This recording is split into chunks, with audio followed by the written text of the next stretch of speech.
All right, so I'm Taha, and I will be presenting our paper, Stalking is Immoral, but Not Illegal, Understanding Security, Cybercrimes, and Threats in Pakistan. This work was, of course, not me only. It was the work of my professors and my partner, Afaq Ashraf. The work was done under the collaboration of University of Saarlandes in Germany and Lahore University of Management Sciences in Pakistan. So here's what we really needed to understand. Our target demographic was the young adults in Pakistan, and we wanted to see that how do they describe or understand cybercrime. And are there any gender nuances in how they perceive or categorize an online behavior as a cybercrime? Secondly, we wanted to see that what strategies do these young adults and these young users employ to protect themselves online, and how do these privacy affordances which are provided by these social media platforms, how do they fail them? And lastly, we wanted to see that how do they report cybercrime and what are the barriers to reporting. The primary motivation of this work stems from a simple fact. Why are these young adults who are tech savvy, tech literate, early adopters of technology still a primary target of cybercrime? And secondly, all the previous work mainly focuses on adult population in the Western context. However, we wanted to expand the work to the young adult population in a non-Western context. And lastly, we want to advocate for a context-specific privacy design for the incoming social media platforms or for the existing social media platforms. The study was conducted in two phases. The first, we conducted repertory grid technique interviews, and the secondly, we conducted semi-structured qualitative interviews.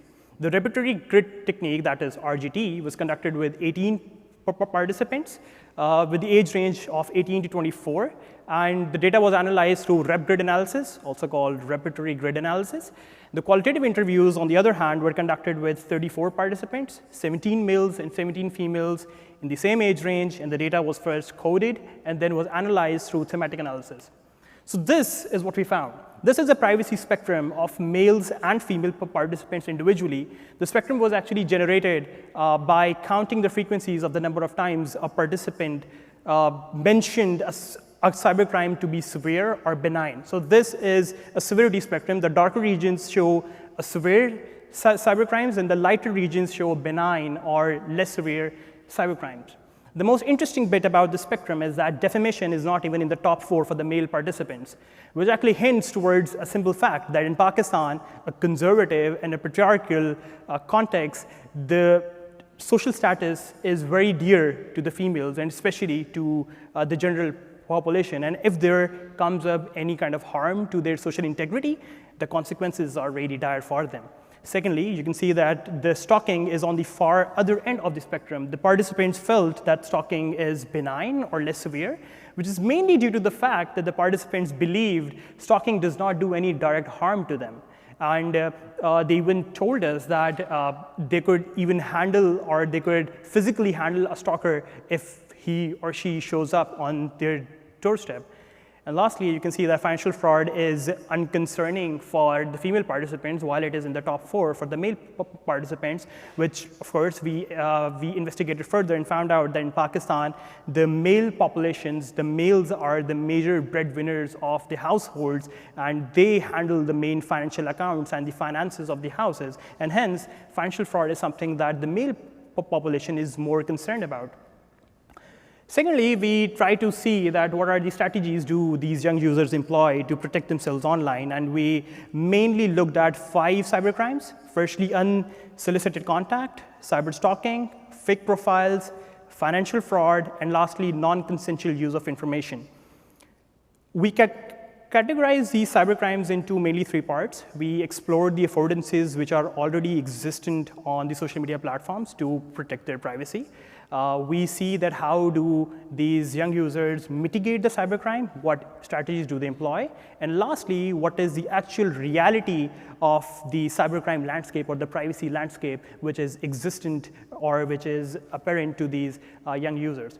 To protect against unsolicited contact, the participants would privatize their profiles. To prevent against cyber stalking, participants reported taping the front cameras of their laptops so that no one could illegally access their cameras and take their pictures in uncompromising positions. To protect against fake profiles, they would only upload blurred photographs on there as the display pictures so that no one could download them and use those photographs as on impersonating profiles. However, despite all these protection mechanisms, cybercrime still prevailed. And for example, unsolicited contact was the most reported cybercrime by the female participants. It was so frequent that the female participants reported that it had become a part of their online experience. The Instagram allows users to block any kind of profiles which are unsolicited. However, that mechanism does not work. People would report receiving unsolicited requests from various profiles again and again, despite blocking attempts. Snapchat promises disappearing messages after 24 hours. However, perpetrators used that feature to propagate cybercrime. They would send out inappropriate messages to the users with the surety that the evidence against them will be erased after 24 hours. For cyberstalking, Instagram has a feature that no one could enlarge or download the display picture or the main picture of any other user's profile. However, there are third-party tools available online, freely accessible, where you give out a URL of a profile and you can easily download that profile, the main picture. Fake profile, people used to report fake profile to the cybercrime agencies and especially to the social media platforms, but it was ineffective because the report did not go through. And there was an interesting phenomenon that took place that people started to create dedicated WhatsApp groups wherein they would send out fake profiles as a link, and the people would mass report it so that the social media platform could take notice of it. And same was the case with the non-consensual use of information. There's a feature on Snapchat that whenever a user or any other person takes a screenshot of a picture, a notification sends out to the main profile. But this is not the case when the airplane mode is on.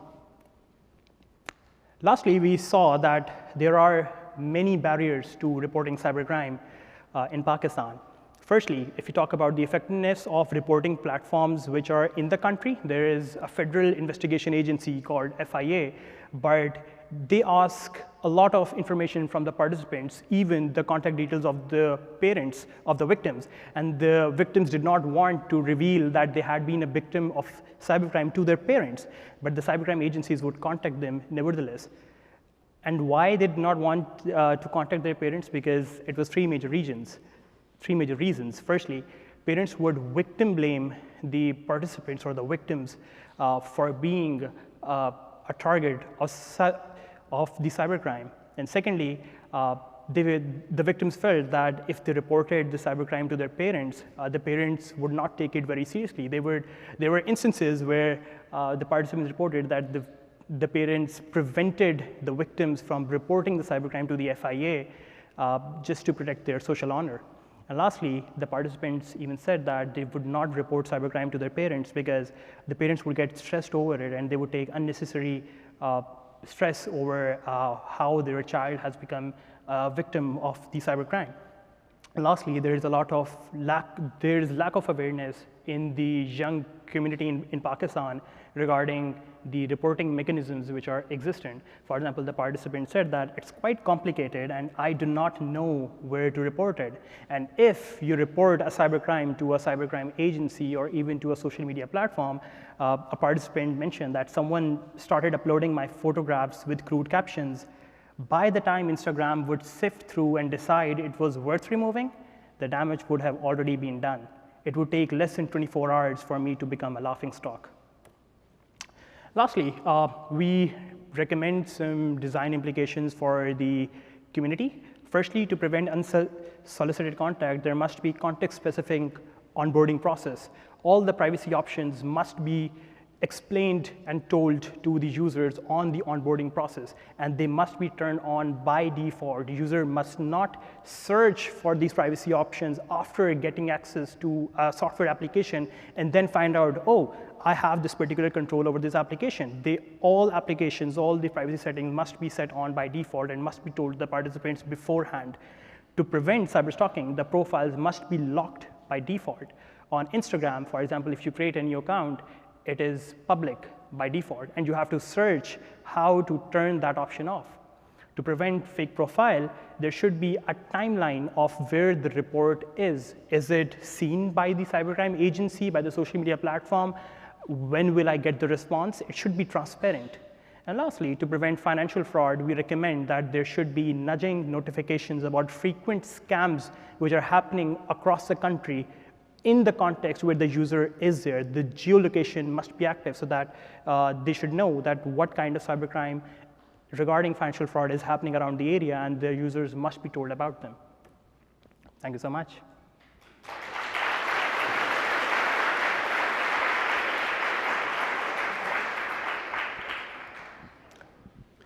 Okay, we've got time for some questions. Go ahead.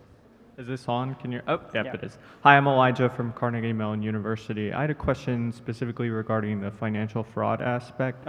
What sorts of scams or things like that did you observe? Was it things like over the telephone, on social media? Yeah. Sure. The cybercrime which was reported to us was mainly by the operators such as JazzCash. So JazzCash is a telephone, is kind of a wallet, a digital wallet, and then the users, the perpetrators would impersonate themselves as an individual from JazzCash or from this digital wallet, and they would prompt the other party to send out an OTP which had been accidentally sent to them, and that's how they would get access to the digital wallet of that particular user, and they would have all the money with them. Okay, thank you. No worries. We've got a question from Jacob. He has a question on your slide 6. There was this picture he says, what does picture enlargement as a reality of cyber stalking mean? Is that the profile extraction websites you mentioned? I'm sorry, the slide 6 is this one and there's no picture. No, it says picture enlargement as a reality. Yeah, sure. So what's the question about? So it says, what does picture enlargement as a reality, what does it mean? Is that the profile extraction websites you mentioned? Yeah. Picture enlargement actually means that since Instagram does not allow users to enlarge the pictures or to download it, compared to Facebook, which allows that, but there's a new feature where you can lock the profile now on Facebook as well. But the point is that there are third-party tools available online on web where you could just give out the URL of a profile, and it would access that picture from the profile and would let you download it and let you enlarge it and see that who the person is. Okay, other questions? It's a really interesting study. Do you have plans to study other populations with this similar questions, or is there related work that you can compare to your study? For the future work you're saying? No. Yeah, the future work, currently we have not decided on it. What will we do later on with the study? But we did a similar study in Germany as well. We might analyze that data and then publish a cross-cultural study that how do these understandings of cybercrime compare between Pakistan and in Germany, both a Western and a non-Western context. Okay, let's thank Taha again.